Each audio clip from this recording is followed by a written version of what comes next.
Morning student. कक्षा 10 की गणित की ऑनलाइन क्लास में आपका स्वागत है। हम अध्याय 3 चतुर्भुजों का समझना पूरा कर चुके हैं। इसके बाद आज हम ज्योमेट्री के अंतर्गत ही कंस्ट्रक्शन वाले चैप्टर में, रचनाएं वाले चैप्टर में आएंगे। नया अध्याय शुरू करेंगे, प्रायोगिक ज्यामिति। इस पूरे अध्याय में आप लोग चतुर्भुज बनाना सीखेंगे। तो इसमें सबसे पहले हम स्टार्ट करेंगे प्रश्नावली 4.1, जिसमें हम एक ऐसे चतुर्भुज का निर्माण करेंगे जिसमें हमको चतुर्भुज की 3 भुजाएं और उसके 2 विकर्ण दिए गए हैं। तो इसके लिए हम रचना करेंगे। तो सबसे पहले मैं आपको दिखा रहा हूँ, ये स्केल है और ये प्रकार है।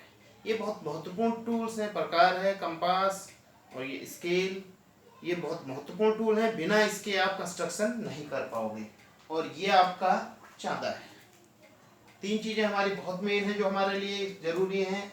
तो सबसे पहले आपका प्रश्न नंबर 1 है कि चतुर्भुज ABCD की रचना कीजिए, जिसमें भुजा AB बराबर 4.5, भुजा BC 5.5, भुजा CD 4, भुजा AD 6 और भुजा AC 7 सेंटीमीटर की है। देखिए, इस चतुर्भुज की रचना करने से पहले हमको एक इमेजिन करना पड़ेगा। इस चतुर्भुज का हम एक काल्पनिक चित्र ड्रॉ करेंगे। मैंने एक रफ चित्र, काल्पनिक का मतलब एक रफ चित्र इसका ड्रॉ किया है। चतुर्भुज ABCD बना दिया है। इसमें हमको चतुर्भुज की 4 भुजाएं दी है। मैंने 3 भुजाएं और 2 विकर्ण बोला था, जबकि 4 भुजाएं और 1 विकर्ण दिया गया है। चतुर्भुज की 4 भुजाएं AB दिया है 4.5, BC 5.5, CD 4, AD 6 और एक विकर्ण दिया है हमें AC बराबर 7। अगर मैं इसको मिला भी दूं तो वो भी चल जाएगा। विकर्ण AC आपका 7 सेंटीमीटर। तो सबसे पहले हमारा काम है कि हम कोई भी एक बेस साइड ड्रॉ कर लें। तो देखिए, सबसे पहले AB 4.5 दी है, मैंने AB ही 4.5 की ड्रॉ कर ली है। AB 4.5 सेंटीमीटर का एक रेखाखंड AB खींचा। और ऐसी कोई बाउंडेशन नहीं कि हम सबसे पहले AB को खींचें, BC भी खींच सकते हैं, CD कुछ भी कर सकते हैं। फिलहाल जो मैंने रफ चित्र बनाया है, इस रफ चित्र के अकॉर्डिंग सबसे नीचे वाला बेस हमारा 4.5 AB है, तो मैंने AB ड्रॉ कर लिया। उसके बाद ध्यान देना, आपको BC पता है। BC कितना है? 5.5। तो C की लोकेशन अभी हमें पता नहीं है। तो BC के लिए हम एक चाप BC काटेंगे। 5.5 सेंटीमीटर का चाप BC काटेंगे। अब हम स्केल की हेल्प से 5.5 सेंटीमीटर का चाप लेंगे BC, क्योंकि स्केल और प्रकार की हेल्प से। ये आपका प्रकार है और ये स्केल है। तो ये लोग मैं 0 पर रखूंगा, इसको 5.5 पर रखूंगा। तो 5.5 सेंटीमीटर का चाप लिया जाएगा BC। तो ये 5.5 पर रख दिया है और इसको रख दिया 0 पर। बैलेंसिंग करेंगे हाथ से करते हुए। 5.5 का चाप ले लिया है। अब उसको बिंदु B पर हमारा BC है। बिंदु B पर चाप प्रकार रखेंगे और इस तरीके से हम इस चाप को काट देंगे। तो इस पर हमें बिंदु C मिलेगा। इस चाप पर हमको कौन सा बिंदु मिलेगा? बिंदु C पता होगा। तो सबसे पहले हमारा काम है कि हम बिंदु C का पता करें। बिंदु C का पता करने के लिए हमको AC भी पता है। AC कितना है? 7 सेंटीमीटर। तो हम 7 सेंटीमीटर का एक और चाप ले लेंगे AC, यानी कि एक चाप लेंगे 7 सेंटीमीटर का AC।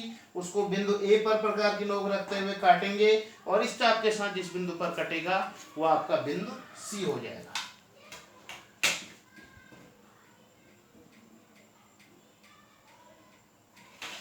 सात सेंटीमीटर का मैंने चाप ले लिया है।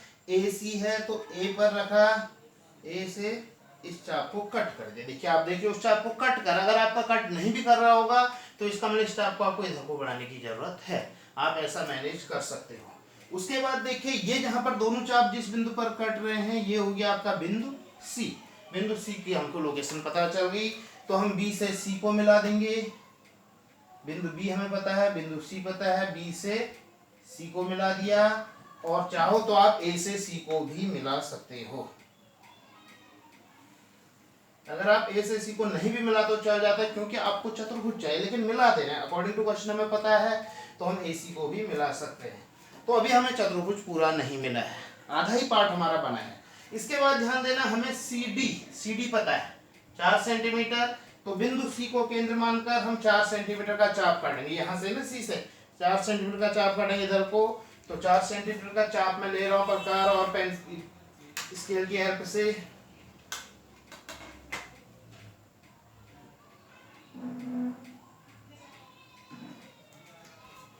सी डी, बिंदु सी को सेंटर केंद्र मानते हुए इस तरीके से मैंने चाप ले लिया सी डी। अब इस चाप पर हमको एक बिंदु मिलेगा डी, लेकिन उसके लिए हमें और कोई भुजा पता है, ये हम ड्रॉ कर चुके हैं, ये ड्रॉ कर चुके हैं, ये ड्रॉ कर चुके हैं, ये ड्रॉ कर चुके हैं। अब ये बची है 6 सेंटीमीटर। 6 सेंटीमीटर आपकी डी ए या एडी, डी या एडी कुछ भी नाम दें। तो बिंदु ए का पता है हमें, बिंदु ए को केंद्र मानकर 6 सेंटीमीटर का एक अन्य चाप एडी काटेंगे। तो मैं 6 सेंटीमीटर का चाप ले रहा हूं। स्केल और प्रकार का बहुत बड़ा यूज रहेगा यहाँ पर आपका। 6 सेंटीमीटर का चाप लेंगे, प्रकार की नोक, एक नोक 0 पर, एक 6 पर। तो बिंदु ए को केंद्र मानकर हम 6 सेंटीमीटर का चाप काट रहे हैं। तो जहां पर ये दोनों चाप काट रहे हैं ये हो गया बिंदु डी। अब हम क्या करेंगे, ए से डी को मिला देंगे, ए से डी को मिलाएंगे और डी से सी को मिला देंगे, ए से डी को और डी से सी को मिला देंगे। तो आप देख रहे हो आपका चतुर्भुज ए बी सी डी प्राप्त हो गया है।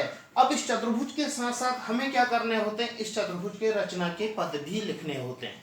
रचना के पद का मतलब जो काम आपने किया उसको आपने लिखना है। तो मैं स्टेप बोल रहा हूँ, रचना के पद के एक बार स्टेप बोल देता हूँ, हालांकि मैं उसको आपको भेजूंगा कैसे रचना के पद होते हैं। जैसे सबसे पहले हमने क्या किया, नंबर फर्स्ट ए बी बराबर 4.5 सेंटीमीटर खींचा, बी को केंद्र मानकर 5.5 सेंटीमीटर का चाप बी सी और ए को केंद्र मानकर 7 सेंटीमीटर का चाप ए सी खींचा, जिससे बिंदु सी प्राप्त हुआ। फिर हमने क्या किया, बी सी और ए सी को मिलाया। उसके बाद क्या किया, सी को केंद्र मानकर 4 सेंटीमीटर का चाप सी डी तथा ए को केंद्र मानकर 6 सेंटीमीटर का चाप ए डी काटा, जिससे बिंदु डी प्राप्त हुआ। उसके बाद हमने क्या किया, सी डी और ए डी को मिलाया, जिससे हमको चतुर्भुज ए बी सी डी प्राप्त हुआ।